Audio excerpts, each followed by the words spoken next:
Bonjour tout le monde. Aujourd'hui, je vais vous raconter une visite récente au site archéologique autour de Mossoul que j'ai rendu au début d'avril passé à l'invitation de l'archéologue irakienne Leila Salih. Elle est chargée de documenter et protéger les sites de la province de Ninive. Parce que cette conférence est un peu informelle, je n'ai pas préparé un texte à lire. Et donc, pardonnez-moi pour toutes les erreurs et les prononciations. D'abord, je vais résumer un petit peu de l'histoire des sites assyriens autour de Mossoul et expliquer les circonstances de ma visite. Puis, je vais comparer les états actuels de Ninive et Nimrud aux informations d'auparavant, pour la plupart de mes propres photographies, mais quelquefois des photographies de mes collègues irakiennes. Okay.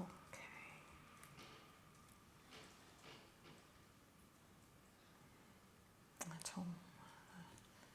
L'ordinateur est fatigué.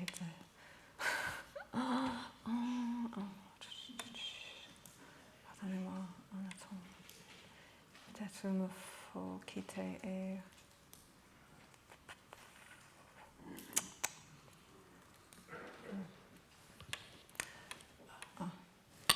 Voilà. Donc,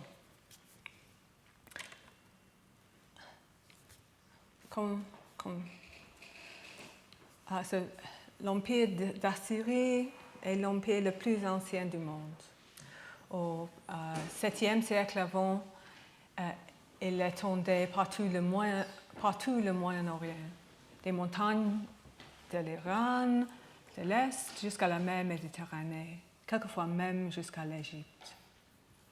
Les villes royales d'Assyrie sont aussi parmi les sites archéologiques les plus vieux du monde. Explorateurs français et britanniques ont les découvert au milieu du XIXe siècle. Ils ont envoyé les trouver au musée à Londres, à Paris. Dans les décennies après, il y avait des pillages autour à Nimrud, suivis dans le XXe siècle par les fuites formelles de plus ou moins succès. À Ninive, il était plus facile à fuir dans la colline du Nord, c'est-à-dire Kuyunjik, parce qu'il était en plein air, sans un bâtiment. Mais quand on verra dans la colline du Sud, c'est-à-dire Nebi Yunus, il y avait une mosquée du soi-disant tombeau de le saint Jonah. Et il y avait aussi des bâtiments et un cimetière autour d'elle, donc il était très difficile à fuir là-bas. Mais quelquefois, dans les dernières décennies du XXe siècle, des équipes irakiennes ont réussi à fuir là.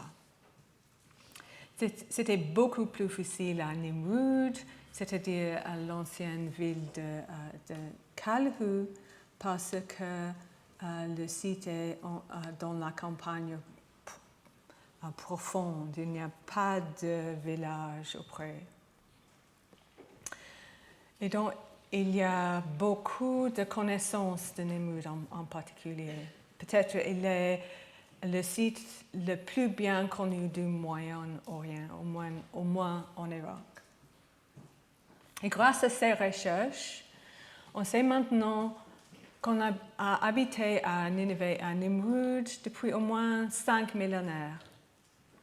Kalhu est devenu le lieu de résidence principale des rois assyriens au début du IXe siècle et les rois ont continué à habiter à Nimrud jusqu'au milieu du 7e siècle. En parallèle, Nineveh était aussi ville royale avec des palais, des temples, et il est devenu plus important au début du 7e siècle.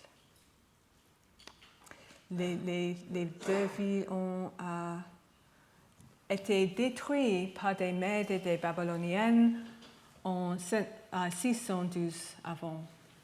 Mais les gens réguliers ont continué à y habiter pendant quelques siècles après.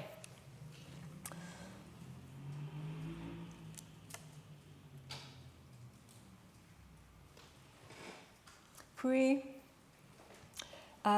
il y avait peu de fruits à Nimrud et à Nineveh après la guerre de 2003. Et puis, après l'invasion de Mossoul dans l'été de 2014, il y avait tout de suite la destruction du tombeau et mosquée moderne de Nebi Yunus. C'était partie d'un grand programme pour la destruction des tombeaux, des mosquées que Daesh a pensé étaient contre leurs valeurs. Et puis après cela, il était très difficile à recevoir des informations de Mossoul. On a perdu contact avec tous les collègues, tous les amis. Et puis au printemps de 2015, est paru des vidéos de destruction du musée de Mossoul et puis des images très choquantes de destruction du palais à Nimrud. Il fallait attendre encore 18 mois pour la libération de Mossoul et on a découvert que les collègues sont tous vivants et que Nimrud était libéré. Et puis, c'était quelques mois après cela qu'on a découvert qu'on a fouillé sur la mosquée détruite à Nebi Yunus. Et on verra les résultats en moment.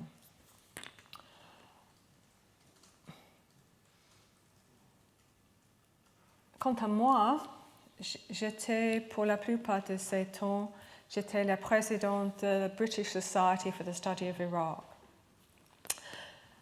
Donc, le mot président en français, c'est-à-dire quelque chose de différent, je pense, qu'en anglais. En anglais, on distingue entre le chair, c'était moi, et le président, c'était Dr. John Curtis.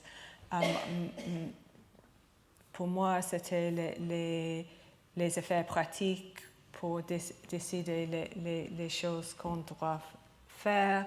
Et John a un rôle plus comme une éminence grise. Et donc, 50 ans auparavant, l'Institut qui était nommé à ce moment the British School of Archaeology in Iraq avait fouillé à Nimrud.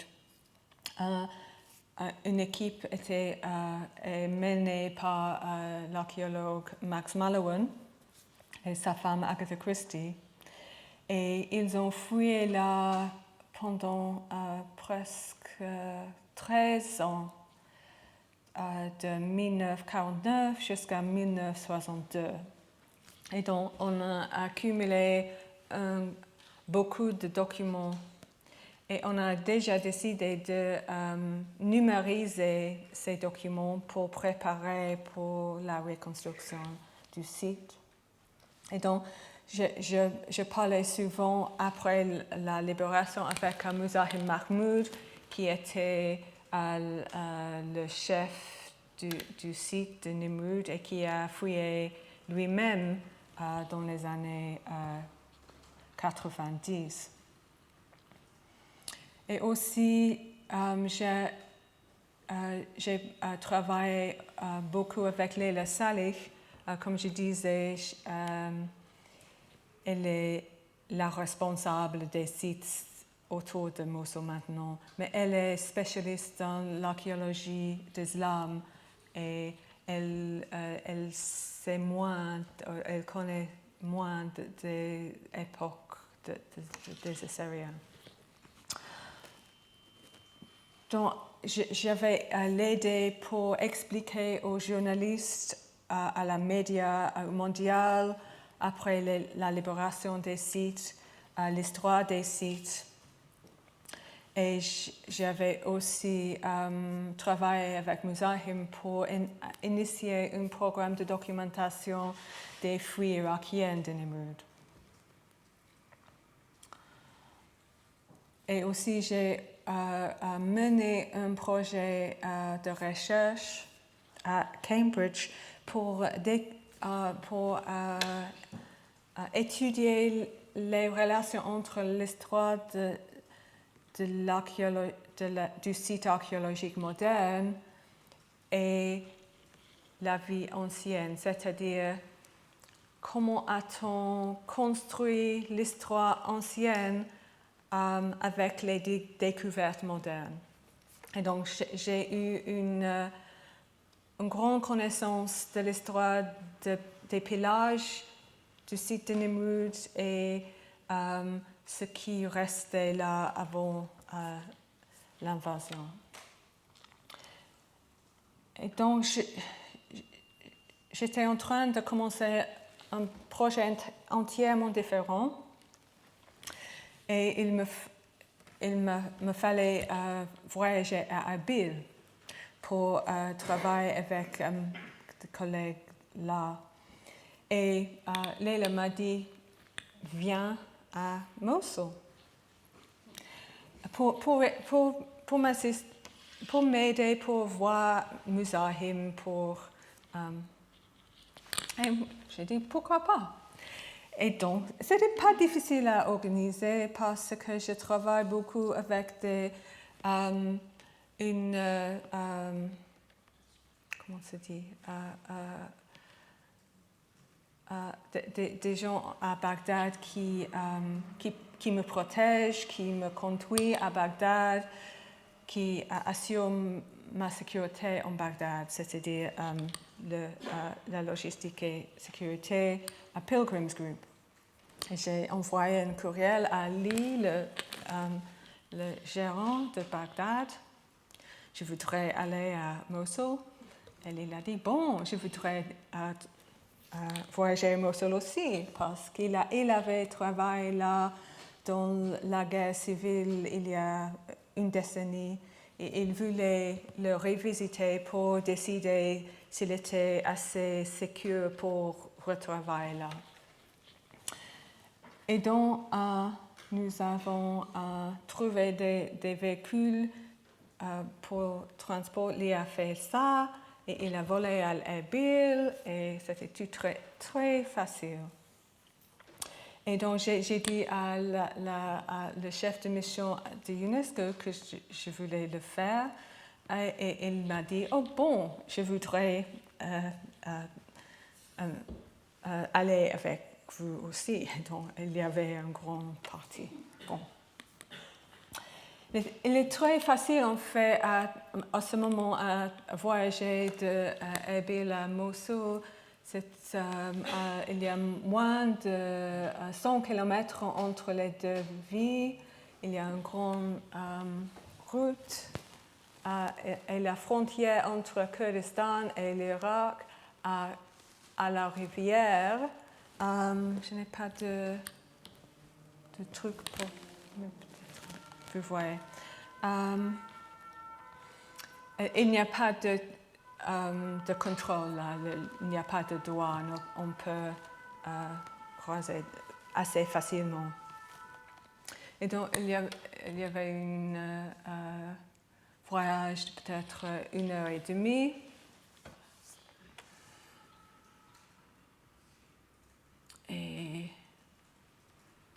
maintenant, je vais expliquer quelque chose de la ville. À ce moment-là, la rive de l'Est était libérée, la rive ouest, on continuait à battre Daesh.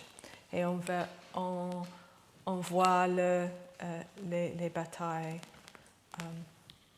Donc, vous voyez la ligne orange, c'est-à-dire Nineveh, au centre de la ville moderne de Mosul.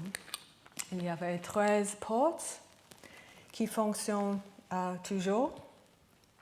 Et vous voyez aussi les deux endroits jaunes, c'est-à-dire la citadelle de Kuyunjik, c'est un nom moderne ottoman. Il y avait là les palais, la plupart des palais des rois et les temples. Et du sud, il y a Nebi Yunus, le nom moderne du saint Yonah. Et ici, dans les temps assyriens, il y avait un arsenal, un garnison pour l'armée. Et tous les endroits sont des collines dans la cité. Comme j'ai déjà dit, Kuyunjik est en plein air. Il y a peu de ruines visibles par les jeunes qui ne sont pas experts et dont Daesh a laissé Kuyunjik non endommagé à Kuyunjik, pas de problème. Et donc, on a visité seulement Nebi Yunus. Et on a conduit par la route moderne et on est entré à Nineveh par la porte de Shamash assyrienne. Et il existe toujours. Souvent, dans l'hiver de 2005 ans, il y avait des rumeurs que Daesh a détruit tous les murs de la cité ancienne. En fait, ça serait une tâche absolument impossible parce que les murs sont très très grands et très très longs. En effet, il y a seulement deux endroits où ils ont essayé à détruire, mais pour la plupart, les murs anciens et les reconstructions modernes existent toujours. Et puis, nous avons rencontré Muzahim. C'est Louise Haxthausen, le chef de mission de UNESCO Irak. C'est mon ami Saad Eskander. Il était le directeur du Bibliothèque nationale d'Irak, la bibliothèque et les archives nationales. Et le collègue de Louise, c'est-à-dire Sami. Et vous voyez aussi la colline, nous sommes au bas de la colline là, et puis on conduit au sommet. Et les terrasses là sont tous modernes. On a les construit dans les années 90. Vous voyez ici le Google Maps et la mosquée moderne et la terrasse et les deux endroits où les Irakiens ont construit les fouilles. Une cimetière ottomane et puis sous la mosquée pendant la construction d'une nouvelle mosquée. Et c'est l'endroit des tunnels et des fouilles, des butins. Par hasard, l'archéologue britannique Julian Reed a étudié les fouilles irakiennes des années 90. Et ce sont des esquisses ici. On verra des photographies. mais vous voyez, il y a une façade longue avec les 2 portes pour entrer à la palais, ce qu'on a supposé. Mais les Irakiens ont trouvé un véritable mélange d'objets autour de cette façade inachevée. Vous voyez, les objets étaient non monolithiques comme normal, mais polylythiques. C'est-à-dire, ils ont fait des morceaux de pierre assez petits et construits comme ça. Mais il y avait aussi des inscriptions de 3 rois, Sennacherib, Esarhaddon et Ashurbanipal, c'est-à-dire pendant toute la durée du 7e siècle, mais tous réutilisés. Et on a suggéré que c'était le dernier roi, Sin Sharu-Ishkun, qui a essayé à construire un nouveau bâtiment avec les morceaux abandonnés de ses prédécesseurs. Et quand les fouilles ont terminé, les Irakiens ont re-enterré les fouilles. Vous voyez ici la mosquée moderne et peut-être vous voyez aussi la massue, le taureau là. Et là, encore une fois, un plus proche. Et puis on a réenterré là. C'est la même vue, mais avec de terre pour cacher les objets.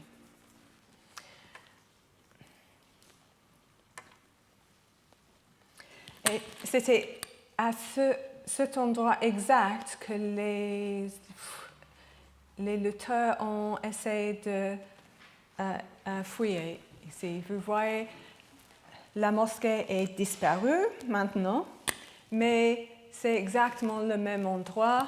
Il y avait ici le taureau. On ne sait pas s'il existe toujours sous la terre, mais vous voyez ici, la grande tasse de terre ici, c'est tout le terre qui a été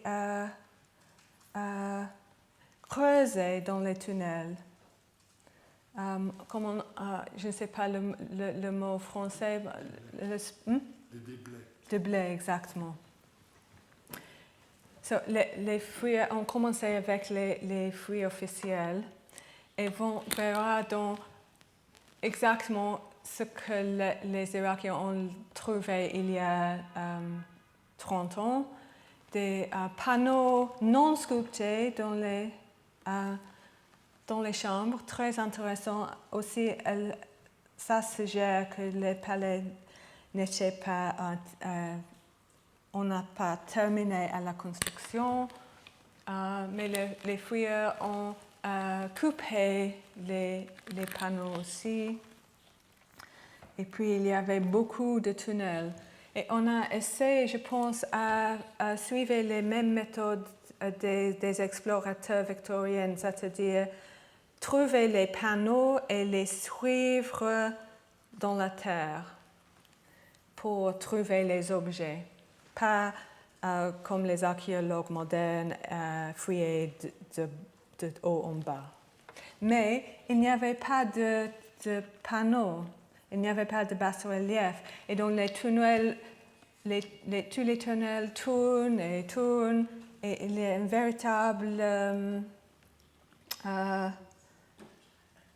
comment se dit en anglais, maze, labyrinthe en fait. C'est impossible à suivre, à les suivre. On se trompait quelquefois dans les tunnels. Et vous voyez aussi, les tunnels sont tous de briques en argile, pas cuites. Ce sont tous les briques avec peu de stratigraphie. Mais on voit quelquefois d'éléments de brûlés noirs. Il y a une paire de lamassus, c'est-à-dire des taureaux. C'est une photographie d'une archéologue irakienne. Ça, c'est là. Et vous voyez, c'est un grand taureau, mais vous voyez aussi que la fondation moderne du mosquée a coupé les dos des taureaux. Donc, il n'y a pas des niveaux après les Assyriens, il n'y a pas des Parthiens, ni des Grecs, ni des Islamiques. Il y a seulement les Assyriens, puis le niveau moderne. Et c'est comme ça partout. Et on comprend pourquoi dans un moment.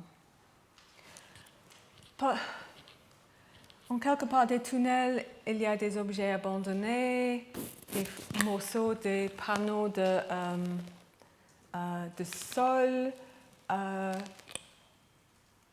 des vaisseaux, des petits morceaux d'inscription, mais pour la plupart, les tunnels étaient vides.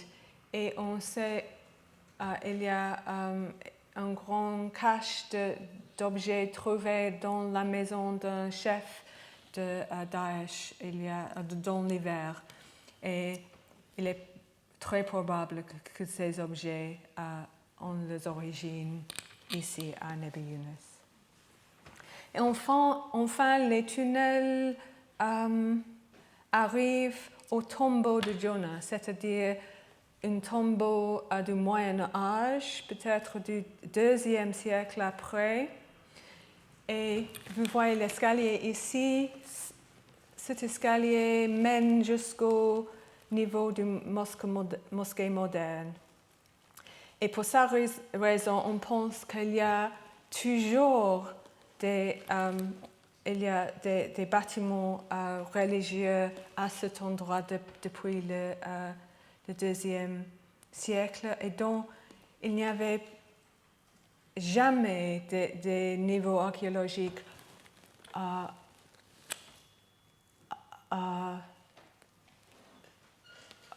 des niveaux plus hauts que ces. Peut-être on a découvert un squelette il y a une millénaire et on a décidé que ça c'était Jonah. Et donc le tombeau, et plus on continue dans les tunnels et on trouve les panneaux les plus fameux, c'est-à-dire ces femmes, 4 femmes, qui ont été trouvées, comme vous voyez, à l'inverse, les têtes au sol. Elles sont uniques parce qu'on ne connaît jamais des panneaux des femmes en face comme ça dans les palais assyriens. Mais aussi, il y a les 4 femmes là, à loin de 3 mètres, il y a encore 3 femmes, mais les pieds au sol. Elles sont exactement pareilles et on pense qu'il y avait d'origine ensemble, mais maintenant ils sont de 3 mètres, séparés par 3 mètres, l'un à l'inverse. Et c'est comme ça pour tous les grands objets qu'on a trouvés dans les tunnels. Ils n'étaient pas dans leur propre situation. Ils étaient pour la plupart à l'inverse, à tourner. Et il me semble que les Assyriens n'avaient pas terminé la construction du palais, ou peut-être les gens plus tard avaient réutilisé les objets pour le bâtiment et ils n'étaient pas intéressés par les images. Et vous voyez aussi que les panneaux, surtout le panneau à l'inverse, a été brûlée. Brûlée à chaud, en fait.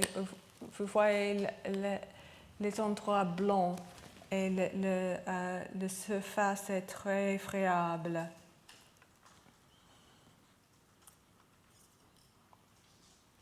Et enfin, dans les tunnels, il y a peut-être deux panneaux d'inscription avec 7 inscriptions différentes. Pour la plupart, les objets sont à l'inverse ou à 90 degrés. Mais mes collègues irakiens sont déjà transcrits et édités et l'article va apparaître à la prochaine édition du journal Irak. Les inscriptions sont tout courtes et elles rassemblent pour la plupart les inscriptions du site de Nimrud, non le site de Nineveh. Et donc, il est possible qu'on a transporté ces objets dans le 7e siècle pour construire ce bâtiment. Mais on ne sait pas exactement maintenant. Bon.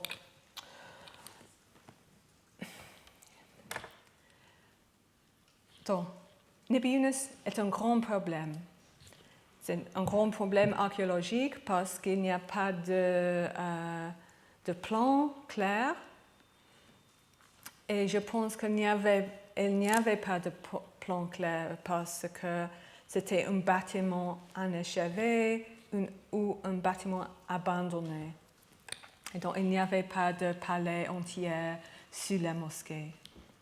Mais il y a aussi encore un problème, c'est-à-dire cet objet-là. L'autorité qui est le responsable de la mosquée moderne veut la reconstruire assez vite. Et donc, le service archéologique veut fouiller, les autorités sunnies veulent reconstruire.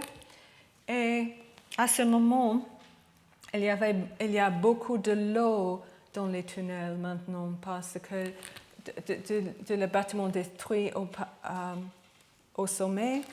Et Leila m'a dit il y a une semaine que quelques des tunnels ont maintenant encombré.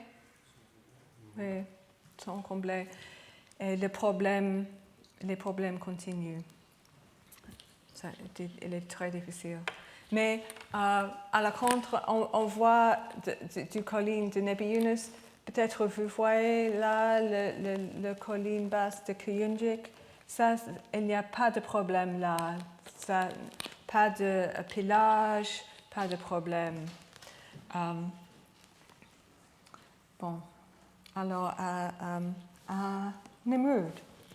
On a passé peut-être une heure et demie à Nebi Yunus. Et comme vous voyez, il y avait mon collègue Lee a passé tout le temps à regarder parce qu'il y avait toujours la guerre auprès de nous. Et il voulait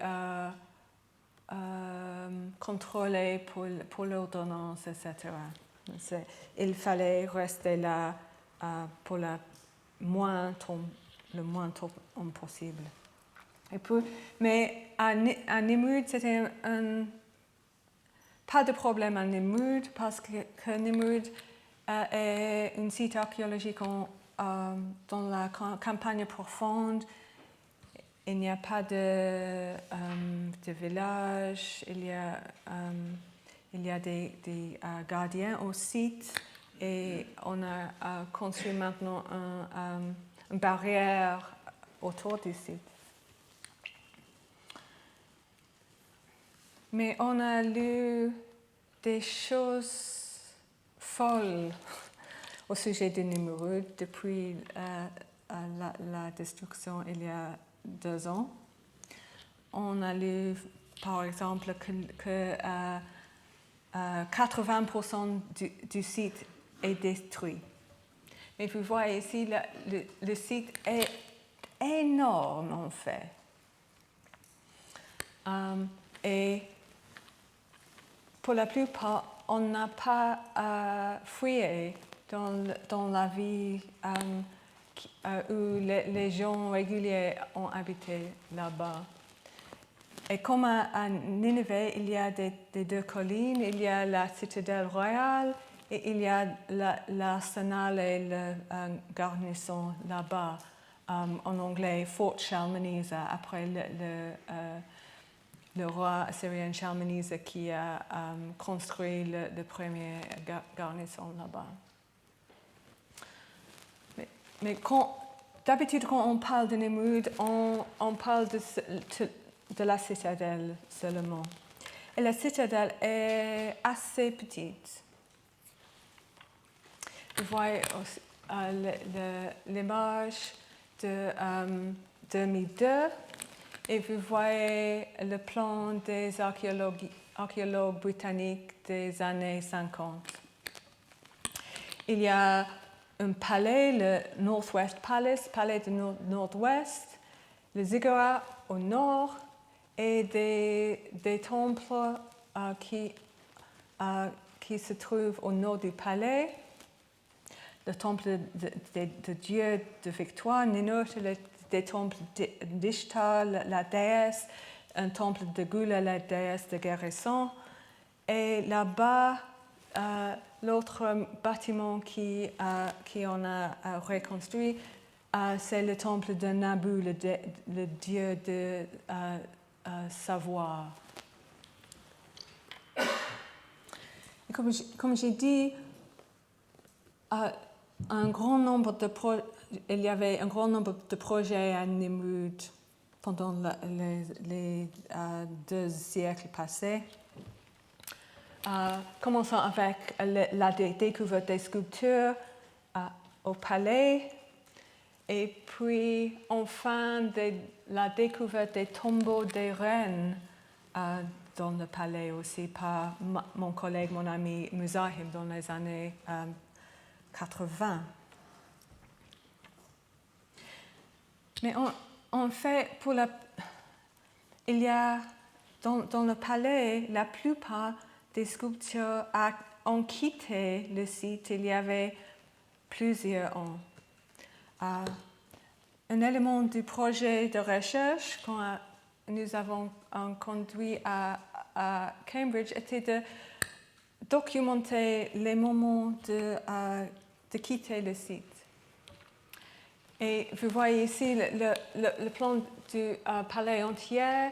Il y avait un corps pour l'administration du nord, le corps central pour recevoir les diplomates, les visiteurs, les gens importants et au-dessus, le bâtiment, les chambres privées pour la famille du roi. Et c'était dans ces endroits que Muzahim a trouvé les tombeaux. Donc, les sculptures, les fameux bas-reliefs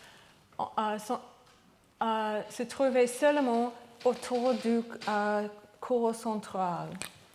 Et on peut utiliser le plan de Layard pour documenter où se trouvent les sculptures. Et donc,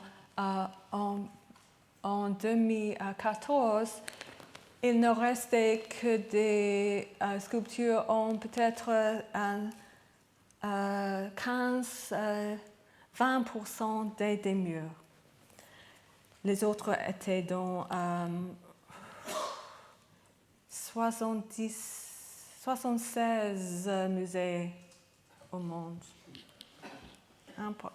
Et donc, mais la plupart des journalistes, quand ils arrivent au site, ils ne connaissent pas ces faits et ils écrivent que il s'imagine que le palais était en état parfait et que toute la destruction qu'on voit, c'était la destruction de Daesh. Mais néanmoins, ils ont détruit des grandes choses. Je ne veux pas vous montrer la vidéo, mais on peut le retrouver à YouTube. On voit les gens avec des marteaux, avec, comment se dit, les trucs électriques pour drill. Oui, oui. Et les tonneaux d'explosifs. Et enfin, la vidéo se termine avec les grands et on le voit de 3 ou 4 caméras. C'était une vidéo qui était soigneusement construite pour créer un effet dramatique. Et quand on rend visite à Nimrud, on voit que c'était ça. C'était une vidéo pour effet dramatique. Ce n'était pas une destruction complète du site. Donc encore les tonneaux d'explosifs ont été placés autour du cours central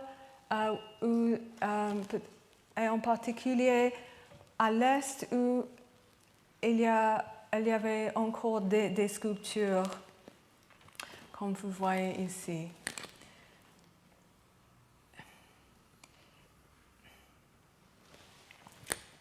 J'ai utilisé ici des photographies d'un sondage irakien de 2008, mais aussi j'utilise des photographies que j'ai prises dans 2001 avec Dominique Anello. Et ce sont mes photographies de ce printemps. L'état du corps central il y a une décennie et maintenant. Et ça semble très choquant, non? Mais regardez, encore une fois, la plupart des murs là-haut sont des murs modernes pour supporter les sculptures et des plafonds modernes de béton. Et dans les explosifs, les murs modernes sont effondrés sur les sculptures. Les sculptures sont certainement cassées, mais elles sont aussi protégées par les murs modernes qui se sont effondrés sur eux. Mais vous voyez aussi que les sols étaient intacts et que le plus loin des explosifs, il y a moins de destruction. Vous voyez peut-être aussi les choses grises là et là, ce sont des grands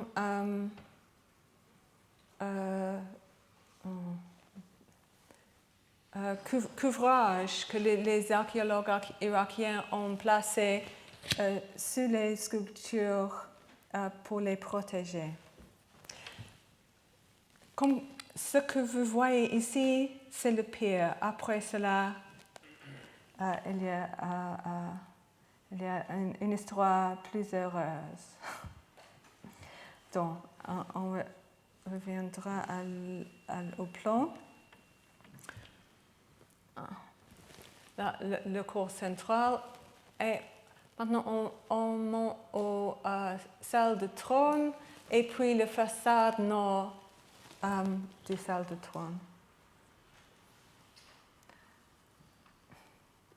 Dans la salle de trône, il y a presque très peu de dommages. parce qu'il n'y avait pas d'explosifs là. Et donc on voit que quelques des panneaux sont tombés des murs, mais la plupart existent toujours sur les murs. Donc c'est un plan du salle de trône et là le bois rouge c'est le panneau ici en 2001. On voit il manque quelques morceaux. Cette temps, il manque encore un morceau, mais je pense qu'il est seulement sur le sol. Et c'était la force de l'explosion qui a fait le tomber. Et pour comparaison, vous voyez ici la même image qui se trouvait d'origine au mur par le trône du roi. C'était exactement pareil. Et le découvert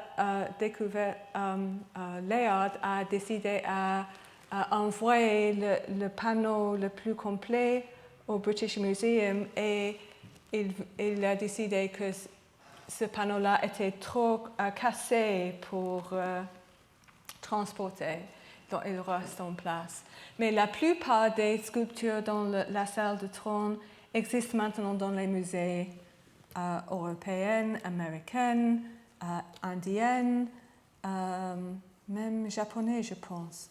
Il y avait un grand projet dans 2014 pour les numériser et pour construire des facsimilés.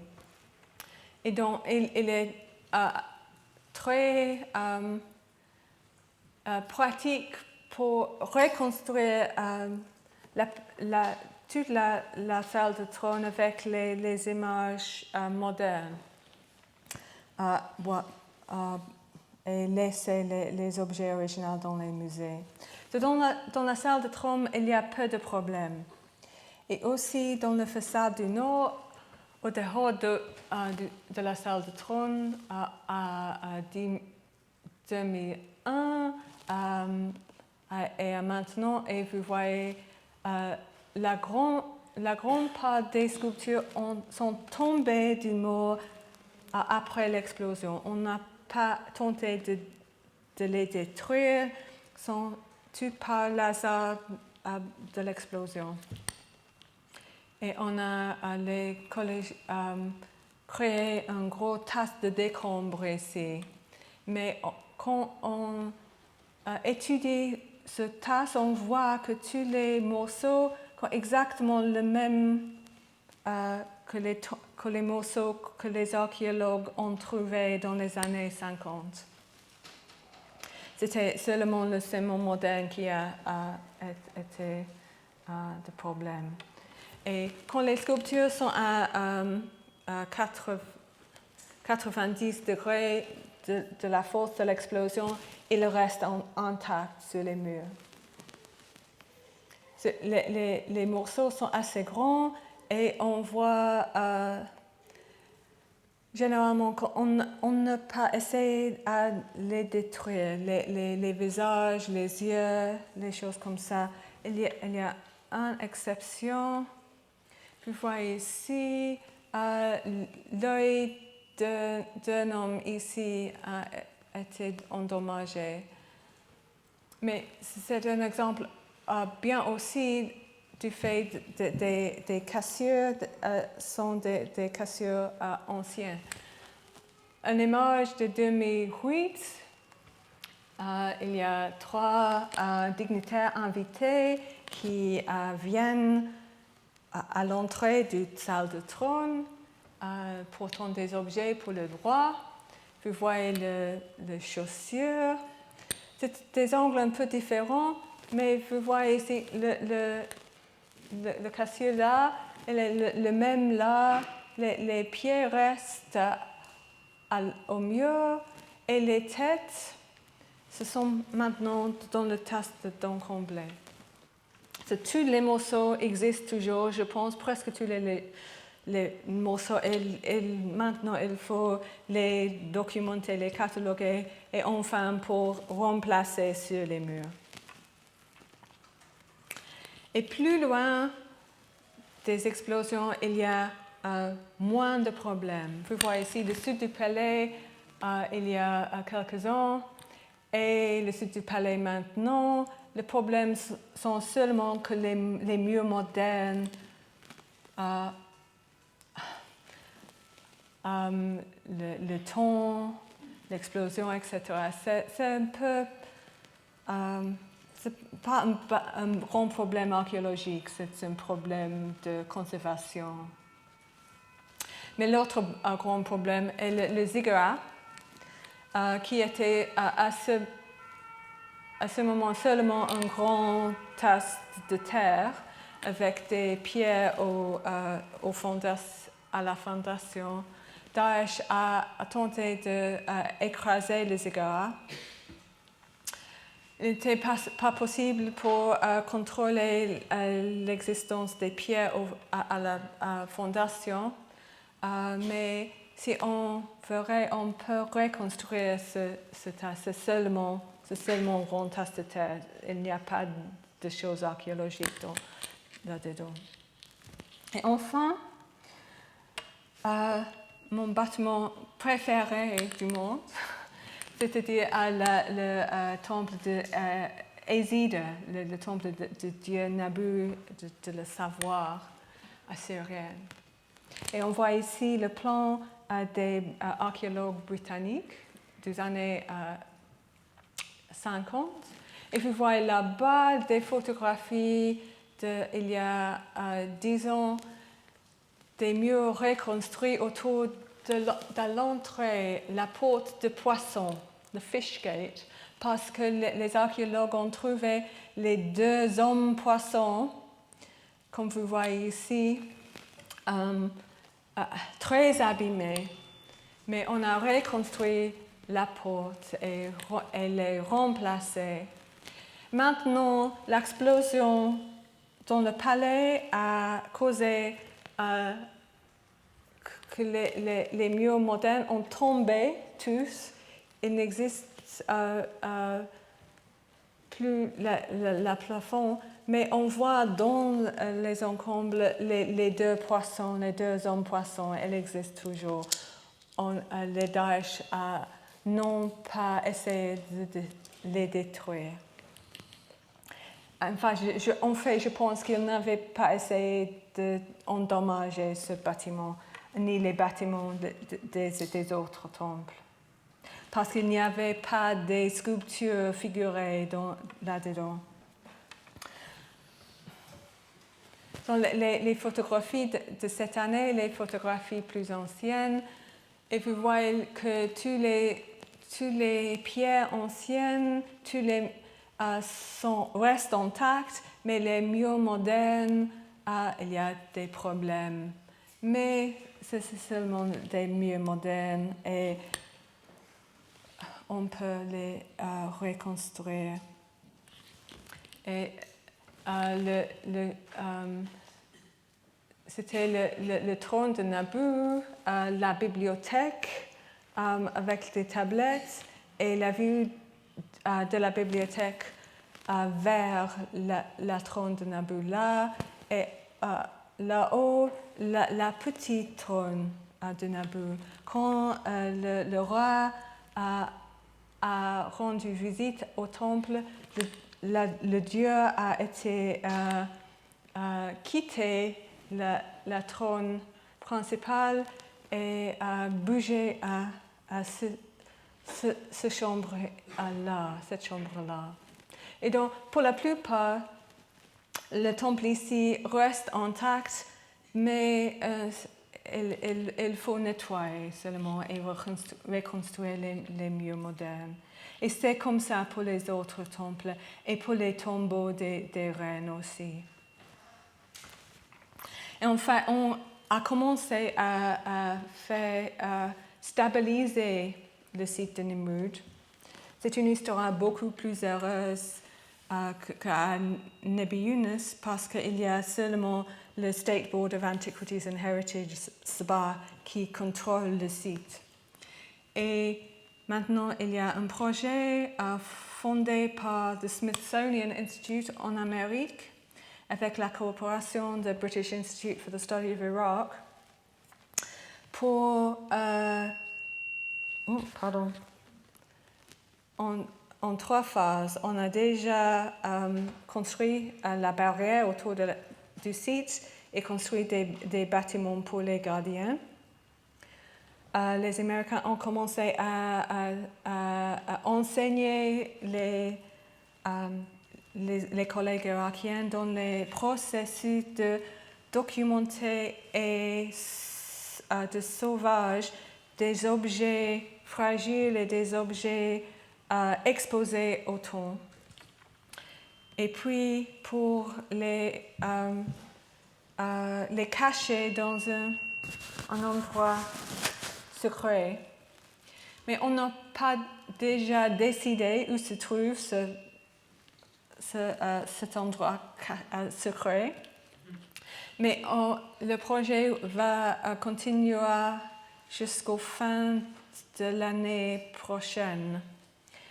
Et donc, après ça, on saura exactement combien de morceaux de sculpture existent encore, sans fouiller les décombres des murs modernes. Ces choses anciennes sous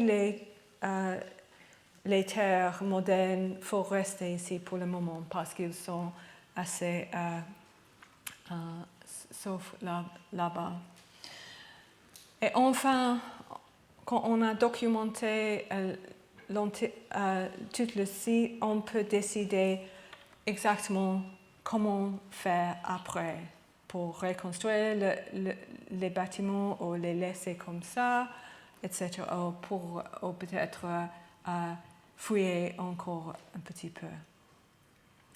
Mais vous voyez ici que c'est